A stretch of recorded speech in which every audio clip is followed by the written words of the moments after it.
Greetings, fellow Rotarians and guests. My name is Joe Young, and it's my honor to serve as the 2020-2021 President of the Rotary Club of Columbus. Founded in 1915 with our first meeting in February of 1916, our club is one of the oldest and largest within Rotary International. Our membership includes a diverse set of leaders within business, city government, military affairs, healthcare, education, arts and culture, social services, and ministry, all sharing a common desire to improve our community and have a positive impact on the world around us. The world needs Rotary and the ideals that we represent now more than ever. The onset of the COVID-19 pandemic has dramatically changed the way we live, work, and interact with one another. School-aged children that were already struggling with food insecurity and educational development are falling further behind. Recent acts of violence perpetrated against our African American brothers and sisters have further highlighted the fact that systemic racism continues to plague our nation. Political division and social unrest continue unabated. The world needs our leadership. And while these are extremely difficult challenges to overcome, Rotary is well positioned to be part of the solution. I long for the day when it will be safe for us to meet and fellowship again in person. Until then, please keep wearing your mask, please keep loving each other, and please keep serving others above yourselves. On behalf of my wife Vicki and our daughters Katie and Lynn, I want to thank you for all that you are doing to make our community a better place to live. It's my pleasure to serve alongside you. Now let's get to work.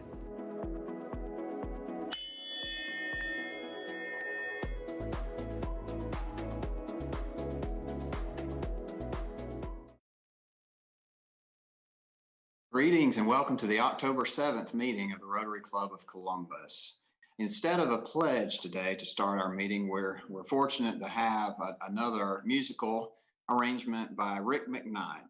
Please enjoy this video.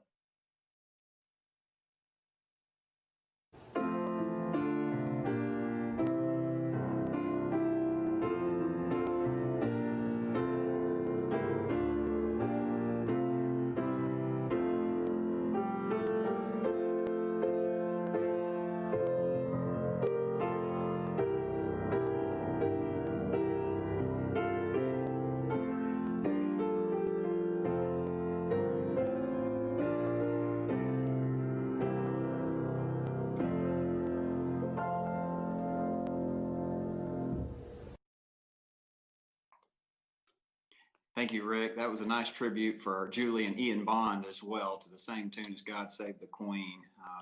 In our custom, we introduce and recognize a soldier from Fort Benning each week, and I'm happy now to call on Rotarian Andy Redmond with this week's introduction.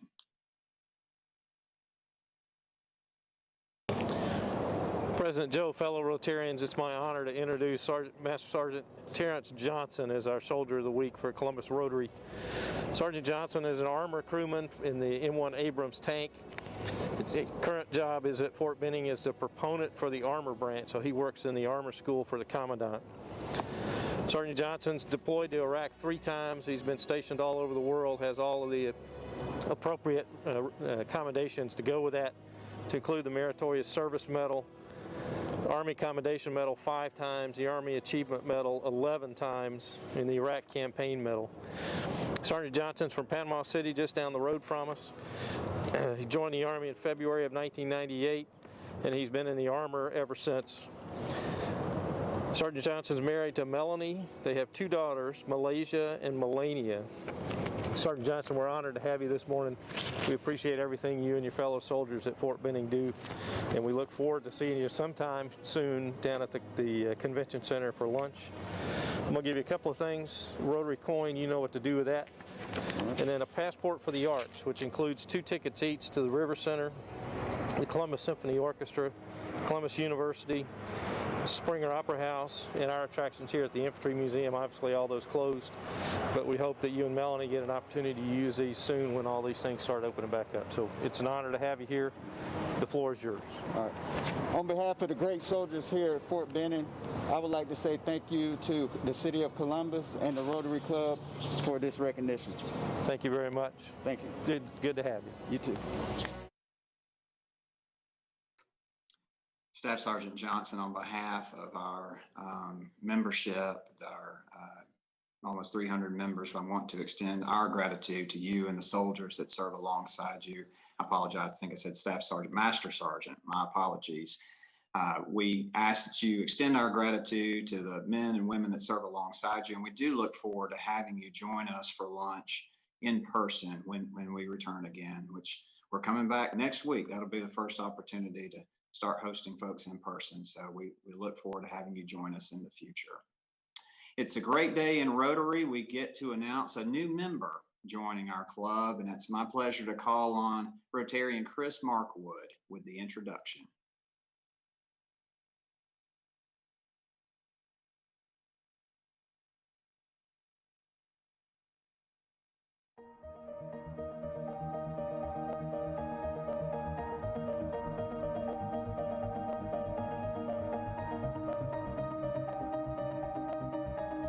Good afternoon, and thank you. It is my pleasure to introduce Michael Tullier to our club.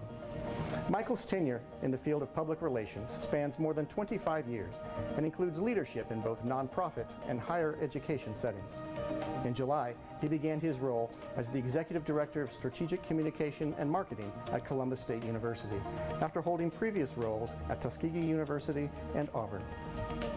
Michael earned degrees from Louisiana State University and Auburn University and holds the Accredited in Public Relations designation. Rotarian since 1998, Michael is a Paul Harris Fellow, a recipient of the Cliff Dochtterman Award from the International Fellowship of Scouting Rotarians, and is a past president of the Auburn Rotary Club. He's an assistant scoutmaster of Boy Scout Troop 50, which is sponsored by the Auburn Rotary Club. Michael is married to Diana, a senior research director for operations, research, and evaluation at the Alabama Department of Early Childhood Education, and they have children ranging from the age of 17 to 22. Thank you, and welcome, Michael, to our club.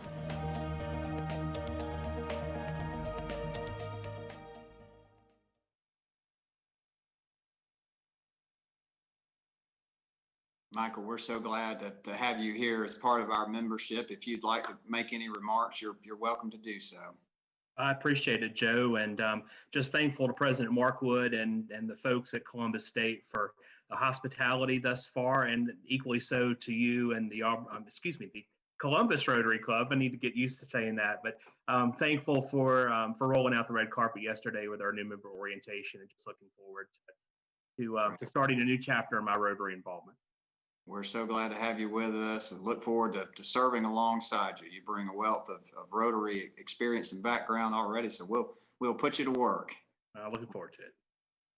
We have been highlighting over the past several weeks many of the recipients of our Children's Fund grants. Today, we want to spotlight Easterseals of West Georgia. Please enjoy this video. Good afternoon, Rotarians.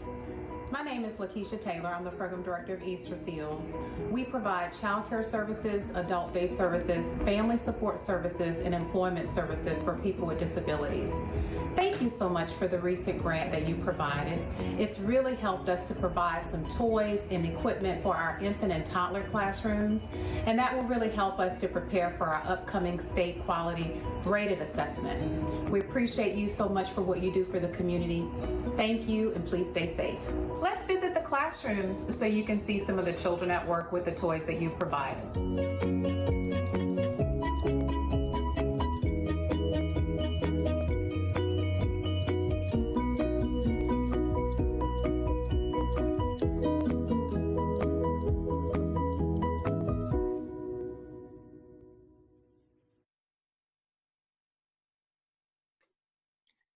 Thank you for that. I want to remind everyone that the Children's Fund is funded through donations that are collected throughout the year. We have a committee that sends birthday cards out to our membership. And when you receive a card, we ask that you consider donating to the Children's Fund an amount of money that's equivalent to your age in dollars. If you wanted to give more, that's great, but you can see that they are fabulous organizations that benefit from your donations. Want to call on Rotarians Gene Kemp and Haley Tillery at this time to give us an update on Rotary football.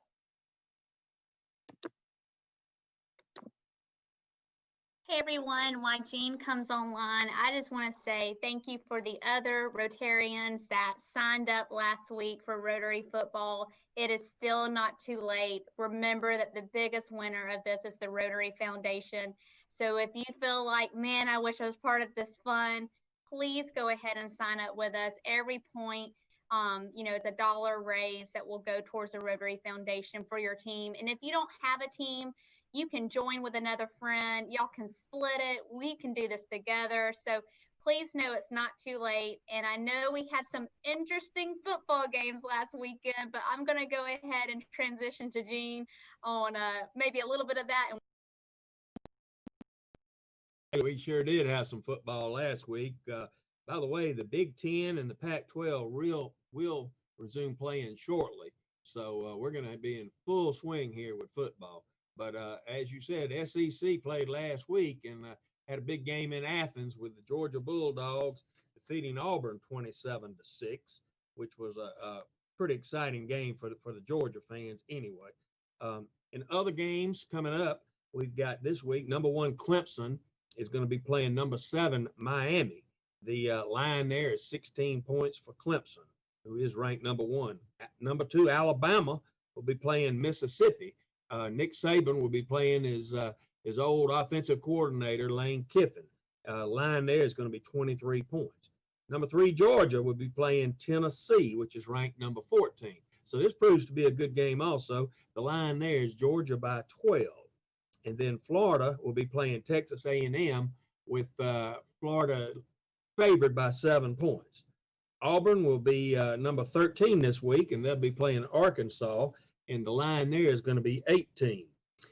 The big game this week, though, will be Citadel playing Army, and we're all excited about that.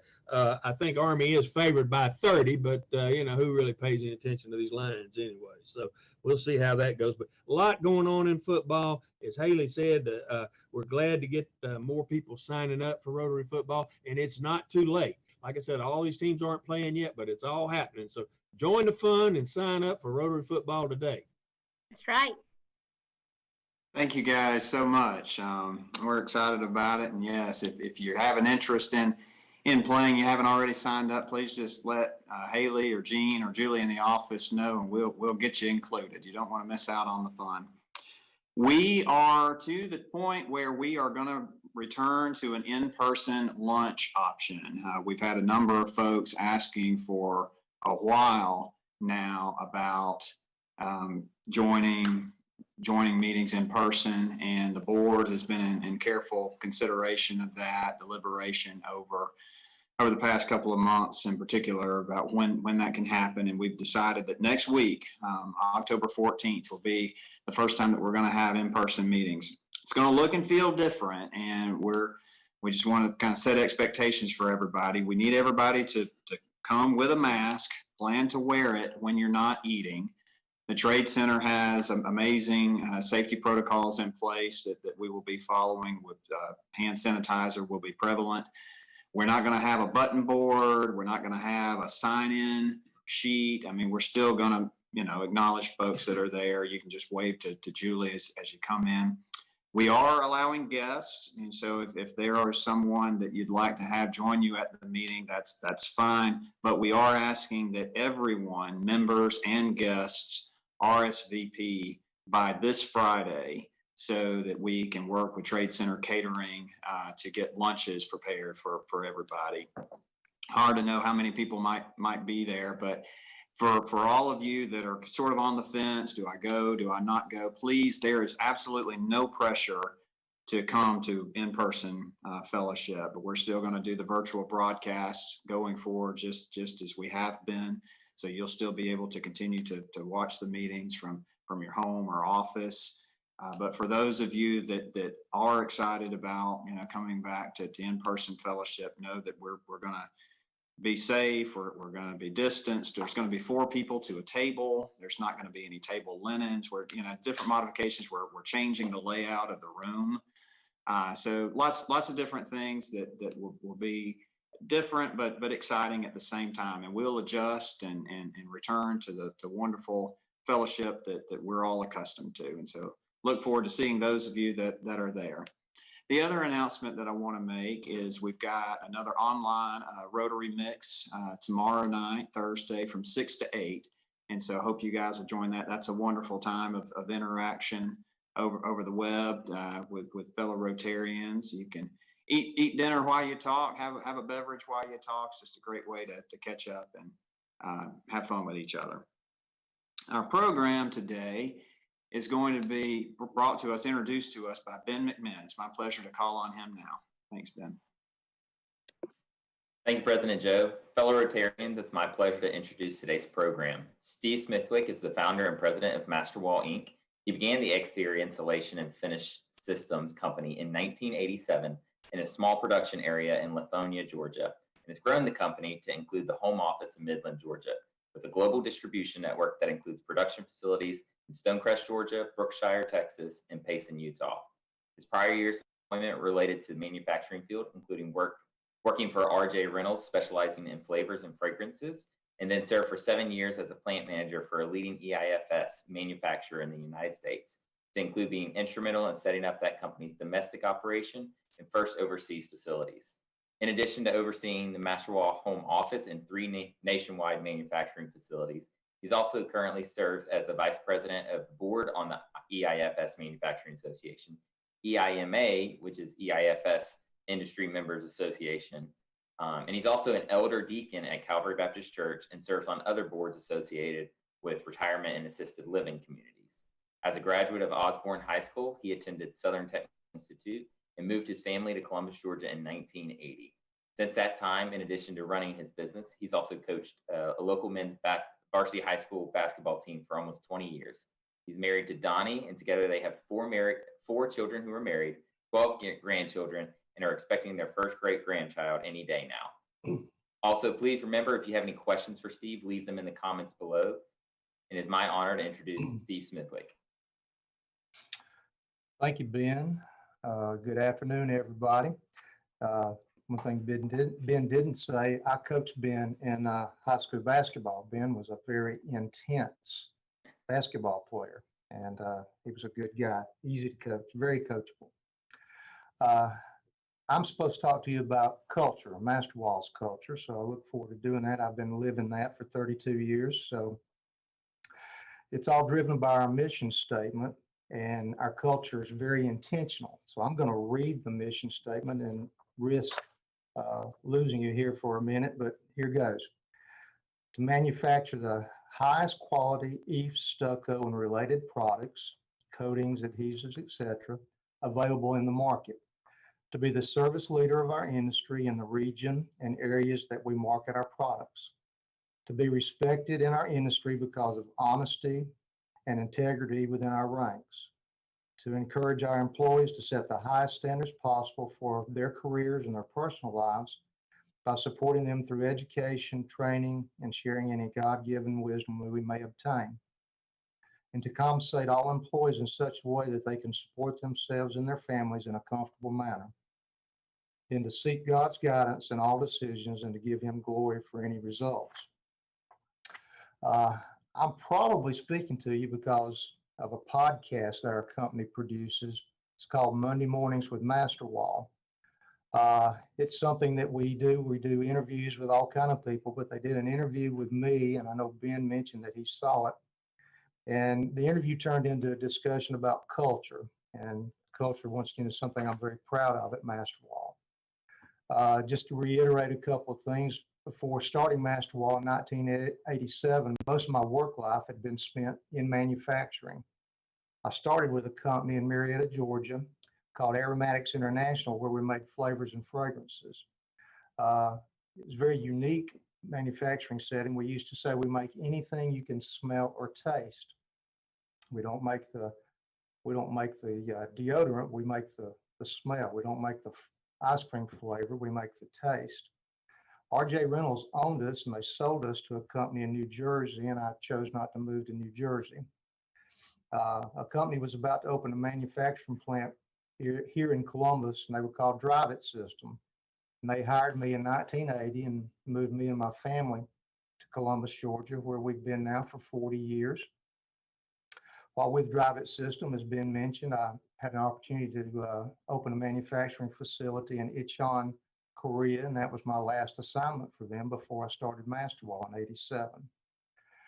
The mission statement itself, which drives so much of the Masterwall culture, was written on a road trip when I rented a car and drove to Phoenix, Arizona. I went there to an EMA meeting that I thought I would be able to get into. I drove all the way to Phoenix, Arizona, and then found out because I wasn't a member, I couldn't get in the meeting. So I drove all that way, and on my way back, wrote the mission statement. Literally had a pad sitting in the front seat of the car with me, and when I think of something, I'd write it down. 32 years later, we have the Midland, Georgia home office that was mentioned, and we have the other 3 manufacturing facilities. The one in Lithonia, they now call that area Stonecrest. The area had such a bad reputation, they had to change it, but that was the original manufacturing facility where we started. I actually had a partner that owned that building up there. Then we opened the Payson, Utah plant, which is just south of Salt Lake City, and then the Brookshire, Texas plant was the last one we opened. Some people, when you hear our mission statement, say, well, you're a faith-based company, and we are. Some may say you're a religious company, and we are not. There's a difference. You know, religious has the connotation of legalistic, do's and don'ts, a lot of rules. We're faith-based, which I like to say because it's a grace, a second chance, third chance, fourth chance.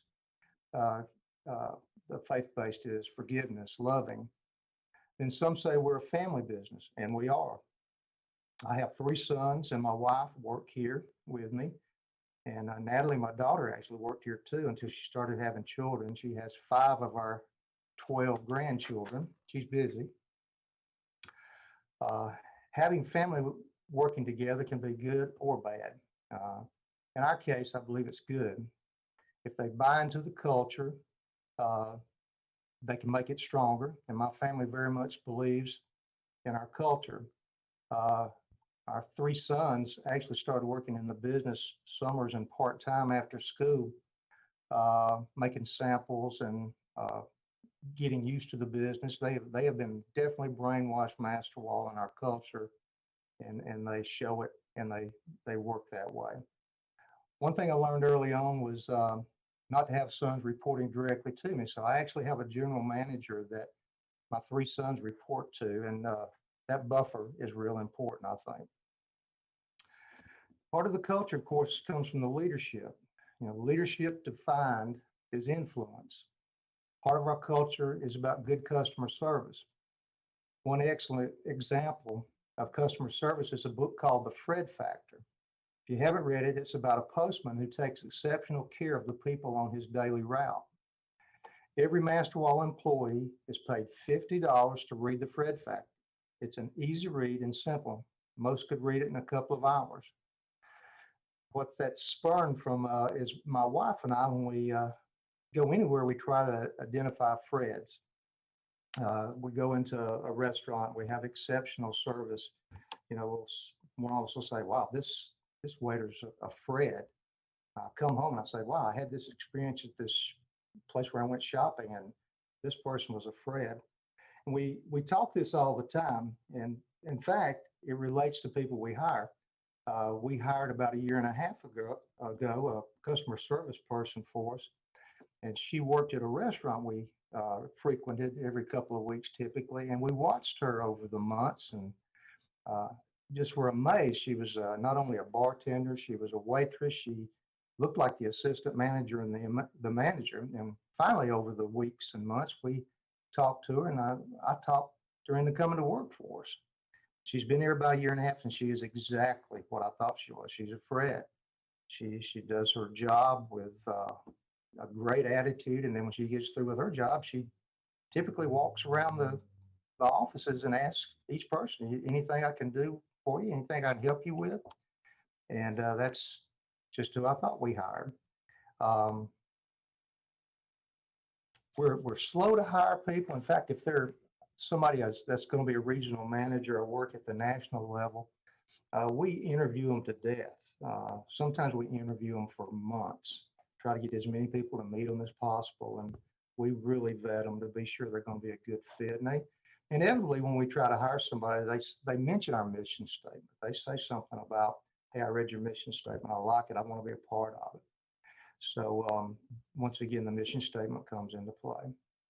In my earlier years of work, I constantly heard people complain about their job and who they work for. The best example I've got, my father ran the paint department at Lakewood General Motors up in Atlanta. And one summer after high school, I decided to fill in for those that took vacation on the assembly line.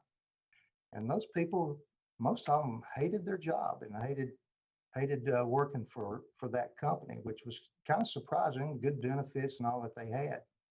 But I learned through that experience that assembly line manufacturing was not for me. Most of my work experiences were at least good, if not real good. I like working. I certainly love my job now. Don Wilhite, who I sat under his teaching for 30 years, used to say, what's a four-letter word for fun? He'd say W-O-R-K, work. And he convinced me of that over the years, and I agree with him. You know, it really bothered me the way people complain. They had a bad attitude. They had that attitude of, I have to go to work, not I get to go to work. You know, John Gordon has written books about that attitude, and he posts stuff all the time encouraging people to have the attitude, I get to go to work. And so at Masterwall, one thing I wanted to do was create that attitude and atmosphere. People, when they work for us, they say, I get to go to work. And trying to create a positive work atmosphere has been intentional, just as the rest of the culture has. People are more productive when they're positive. Salesmen sell more when they're positive. Andy Stanley has a quote he uses it with his staff, and he executes things with it. And we've picked it up and used it too. What is celebrated is repeated. We find that to be true. When we have someone that does an excellent job, we celebrate with them the job they did, and most often give them a bonus for it.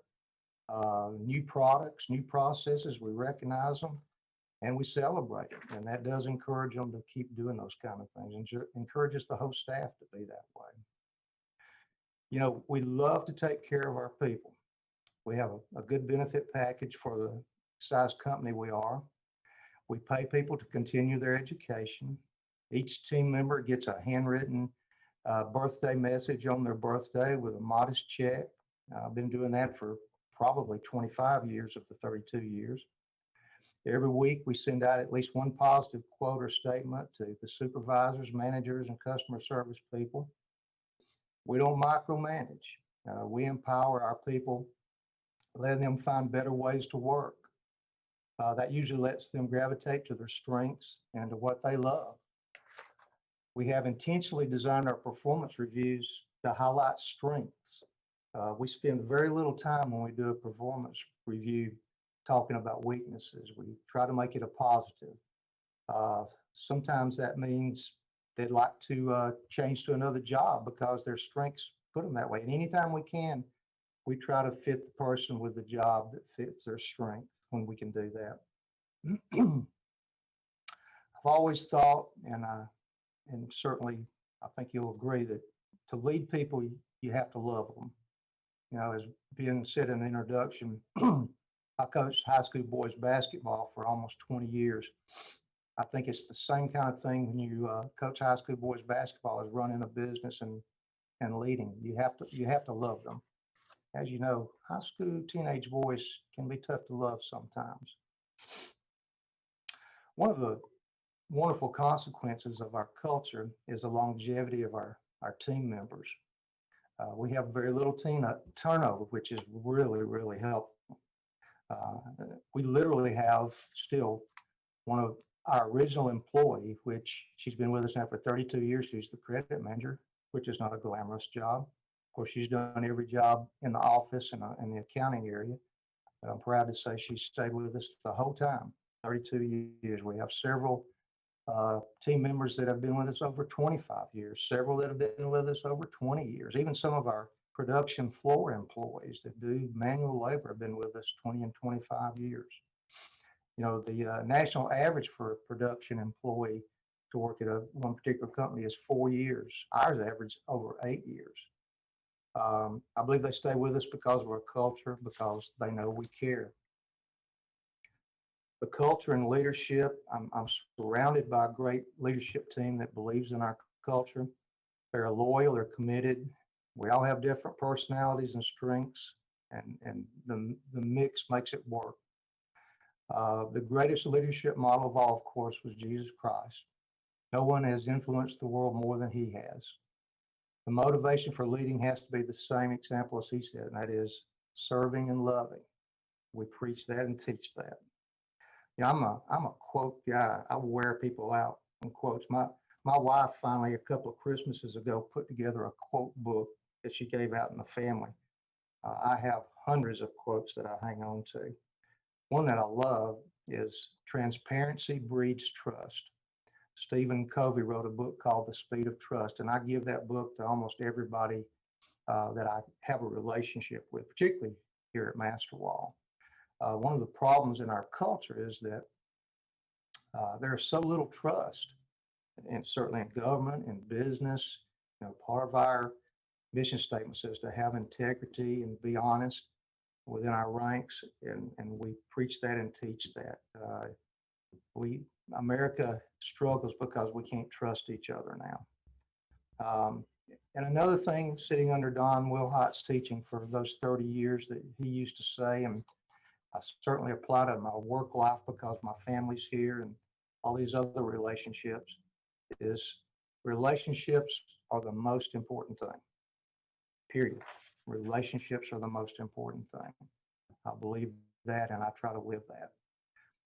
Okay, now if I've painted a rosy picture and you think our culture makes it easy to have a business, there's been a lot of hurdles over 32 years, and I like to call them near-death experiences, and I won't go through a lot of them. All of them, I have a list of about 5 or 6. I'll give you one that's probably the most memorable, in that in the early 2000s, I had a business consultant come in, and we opened our books to him. He went through everything. This was about when 9/11 happened. The industry had been through a really tough time. We had to redesign our wall systems to get insured. And he came in, he took all of our information. He came back the next day after he had finished it, and he went through the conference room. He put big old pieces of paper all through the conference room and summarized everything. He said, and here's the bottom line, Steve. You want to come in for a belly landing or a nose first crash? He said, because y'all are done. Just how do you want to end this? We call him the Grim Reaper consultant, and we still talk about him occasionally. Obviously, he was wrong. That was early 2000s, and he was wrong. And I said all that to say this. On my desk, and in a lot of places at Masterwall, I have this slogan sitting here: never, never, never give up. If it's your calling, don't let anything stop you. And that's my explanation of Masterwall's culture. Thank you for letting me share that with you. Okay, Cameron, I think I'm supposed to turn it over to you now for questions. There we go. Video was a little slower for me today, but it's great to see you, Steve, and thank you for that wonderful presentation on workplace culture. The first question that came through was, when you're hiring and evaluating an individual's fit for your company, do you focus more on their soft skills or their hard skills, or do you, in other words, their personality or their talent or skill set? It's a mix of both. You know, certainly look for consistency. You want somebody that hasn't had 15 jobs in 10 years, things like that. You look at their resume and hope they're being consistent. And as I said in my presentation, we spend a lot of time interviewing people to get to know them and be sure they're a good fit. Excellent.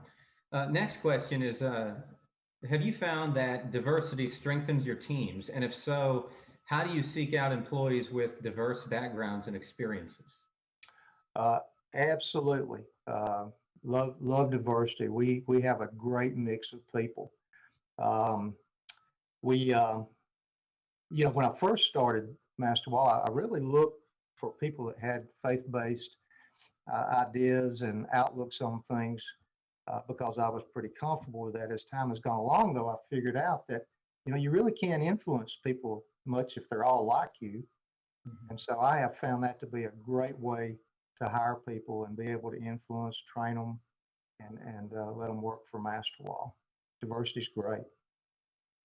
Thank you.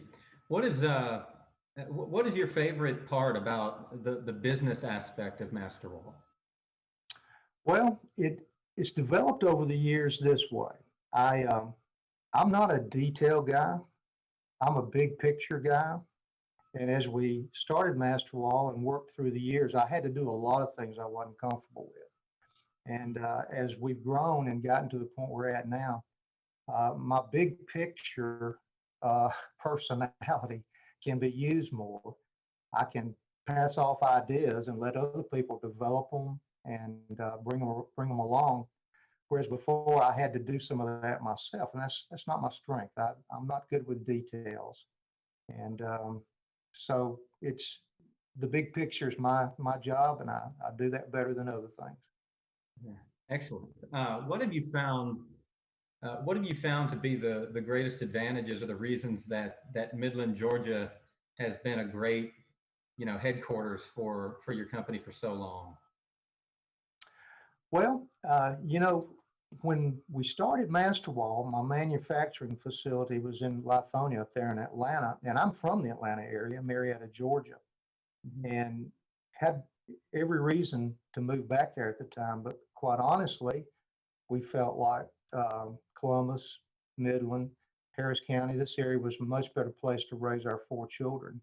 So we stayed here. Now, this is a great distribution center also from Albany to Macon to Auburn. All that can run through Columbus, and we use that as a strength also. We do distribution out of this location as well as being our home office. Excellent. Those are great reasons. I think you have a wonderful story to tell about in the interest of economic development. Thank you. Fantastic. Well, Steve, we thank you so much for your time. I'm going to ask President Joe to come back on now, but we thank you. I think it's so clear to our listeners that the culture that you promote in Master Wall and your treatment of people and your interest in people and human behavior is very consistent with our 4-way test and the values of Rotary. And so it's a great fit. And thank you again for your time. It's great to see you. Thanks for letting me share it. I appreciate that. You bet. Thank you. Absolutely. Thanks, Cam. And I echo Cam's comments. Certainly your culture and your values align with that of Rotary. Our motto is service above self, looking for ways to take care of others, and not be so concerned about what's in it for me, right? And certainly you've done an excellent job of leading the folks that are under your care through your company, and to have that. I wrote down the Fred factor, and I think that would you say the Stephen Covey book was the speed of trust. That's right. I wrote down both of those. So look forward to reading those. But we appreciate so much you sharing with us today. It's our club's tradition, Steve, to honor our guests by donating a children's book to the Columbus Public Library in their honor. So we're happy to do that for you today. And Thank you. You're welcome to come back and be with us at any time. So again, thank you for your time. Thank you, Joe. I want to remind those of you that are tuning in again next week. We will have the option for in-person fellowship, be at our typical dining gallery where we were meeting pre-pandemic. If you are going to arrive in person, we need you to RSVP for yourself as well as for any guests that you will be bringing, so that we can get an accurate head count for food. Bring your mask. Remember, even as you're out and about in the community, you want to keep the mask handy. Keep loving each other, love your neighbor, serve others above yourself. Let's get to work.